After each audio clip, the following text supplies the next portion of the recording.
Frères et sœurs en Christ, bonjour. Que la grâce et la paix de Dieu vous soient données au nom de notre Sauveur Jésus-Christ. Amen. Aujourd'hui, nous allons aborder le thème intitulé « Comment est-ce que nous sommes devenus pécheurs? Comment l'être humain est devenu pécheur ?» Nous abordons ce thème parce que beaucoup de gens sont réticents à l'appel à la repentance.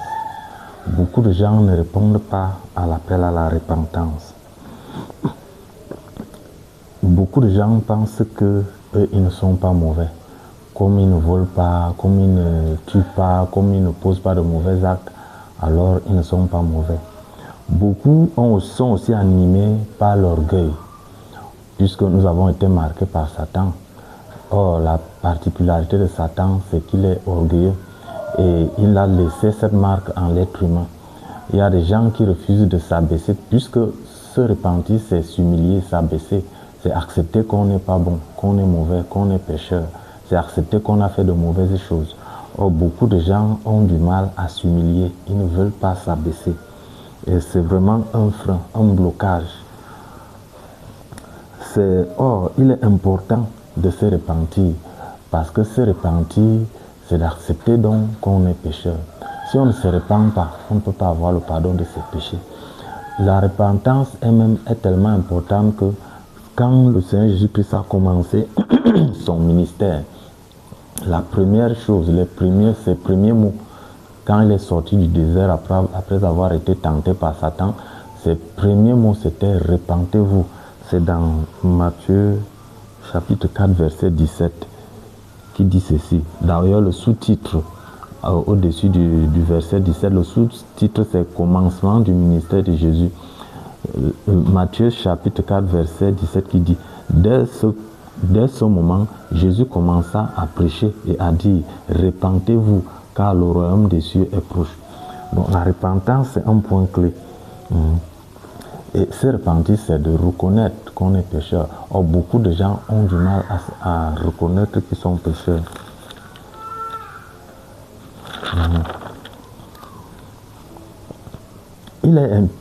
Il est important d'expliquer aux gens comment est-ce qu'ils sont devenus pécheurs. Parce que beaucoup de gens pensent que c'est parce qu'on a volé qu'on est pécheur, c'est parce qu'on a menti qu'on est pécheur. Il est important de comprendre comment est-ce que nous sommes devenus pécheurs. Et là, ceux qui sont réticents vont mieux comprendre et vont accepter de s'humilier et de reconnaître leurs péchés. Et il y a trois moyens. Trois voies par lesquelles nous sommes devenus pécheurs. La première voie ou le premier moyen par lequel l'homme est devenu pécheur, c'est le péché par nature. C'est par voie naturelle. Nous devons savoir et comprendre que nous avons hérité des péchés de nos ancêtres à partir d'Adam jusqu'à nos parents. Nous avons hérité des péchés de nos parents, de nos ancêtres. C'est ce qu'on appelle péché originel ou péché par nature.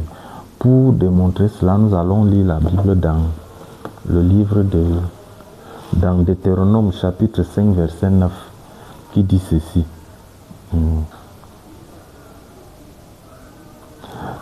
Deutéronome chapitre 5 verset 9 dit ceci. Tu ne te prosterneras point devant elles, tu ne les serviras point, car moi l'Éternel ton Dieu, je suis un Dieu jaloux qui punit l'iniquité des pères sur les enfants jusqu'à la 3e et à la 4e génération. Donc Dieu dit dans cette lecture qu'il punit l'iniquité des pères sur les enfants jusqu'à la 4e génération. Donc ça veut dire que même si tu ne voles pas, tu ne mens pas, tu ne tues pas, tu dois savoir que Dieu punit l'iniquité de tes parents, de tes grands-parents, tu es coupable des iniquités de tes parents, de tes grands-parents, de tes arrière-grands-parents. C'est ce que la Bible nous dit ici. Nous allons, la deuxième lecture, c'est Romains, chapitre, pour parler toujours du péché originel, c'est Romains, chapitre 5, verset 19. Romains 5, 19 dit quoi? Dans Romains 5, 19, la Bible dit ceci. Car comme par la désobéissance d'un seul homme, beaucoup ont été rendus pécheurs. Donc, nous avons parlé précédemment de notre histoire, notre relation avec Adam. Nous avons vu dans cette étude que puisque Adam a péché, c'est nous qui avons péché, parce que quand Adam a péché, nous étions dans ses reins. Donc, puisque Adam a péché, automatiquement, nous sommes aussi coupables du même péché. C'est ce que la Bible nous dit ici. Par la désobéissance d'Adam, nous sommes devenus pécheurs. Ici, nous parlons du péché originel. Nous sommes en train de voir comment est-ce que l'être humain est devenu pécheur. Bon, et maintenant, dans Romains chapitre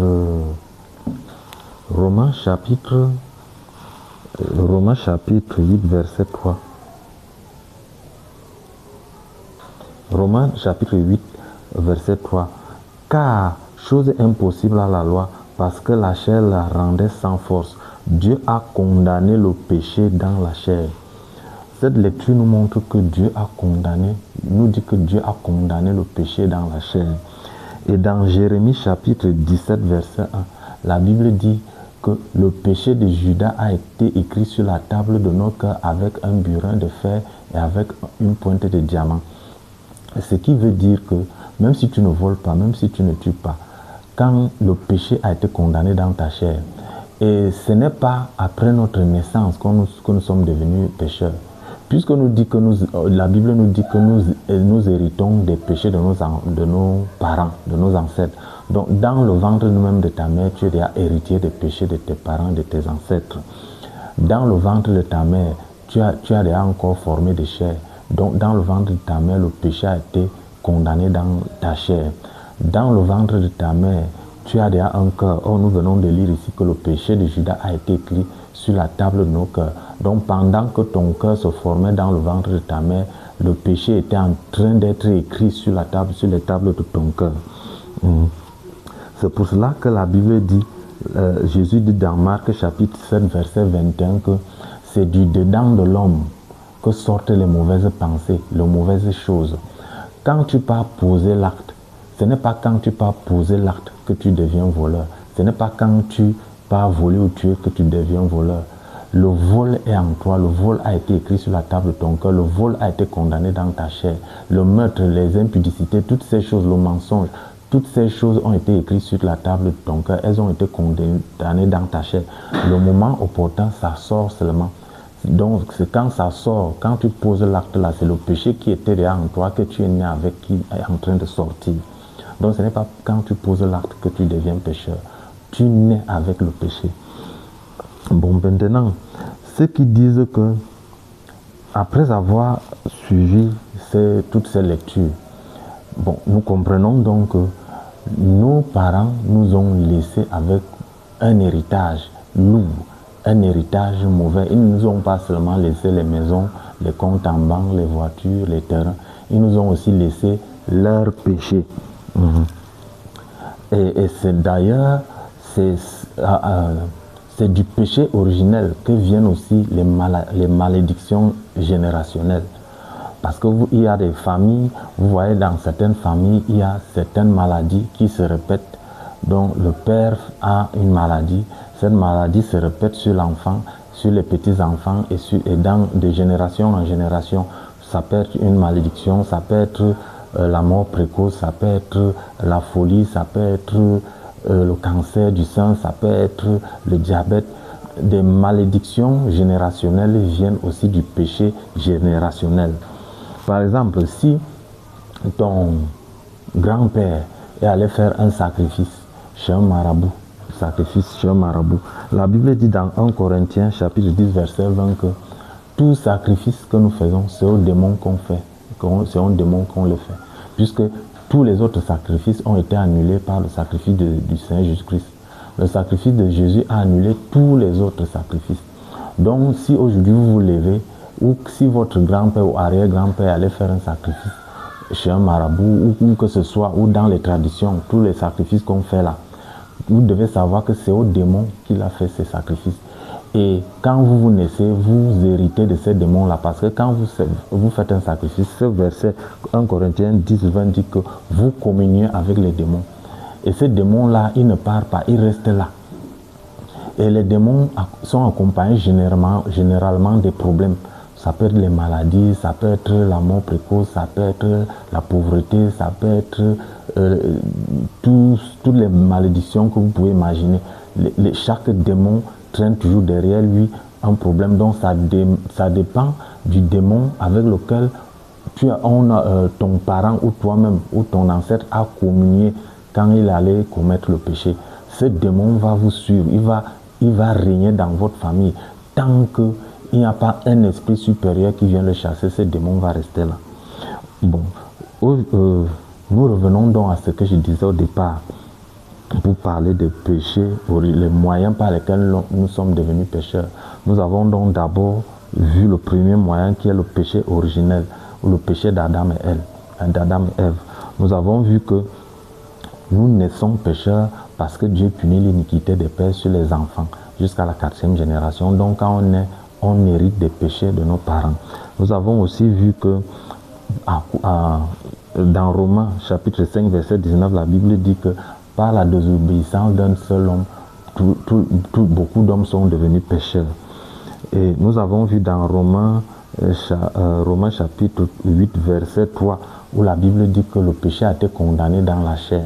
Nous avons aussi vu dans Jérémie chapitre 17 verset 1 où la Bible dit que le péché de Judas a été écrit sur la table de nos cœurs avec un burin de fer sur une pointe de diamant. Et maintenant, nous allons lire le psaume chapitre 50, psaume 51, 7. Psaume 51, 7. Voilà, psaume 51, 7 qui dit ceci. Voici, je suis né dans l'iniquité et ma mère m'a conçu dans le péché. Et ça, c'est David qui parle. Il parle en se basant sur tout ce que nous venons d'expliquer. David est conscient qu'il est né dans le péché. Pourquoi? Parce qu'il est fait de chair et de sang, dont le péché a été condamné dans sa chair. Il est conscient qu'il est né dans le péché, que sa mère l'a conçu dans l'iniquité, parce qu'il sait qu'il a un cœur et que le péché de Judas a été écrit sur la table de son cœur avec un burin de fer sur une pointe de diamant. David est conscient qu'il est né dans le péché parce qu'il sait que à cause de la désobéissance d'Adam, tous les descendants d'Adam sont devenus pécheurs.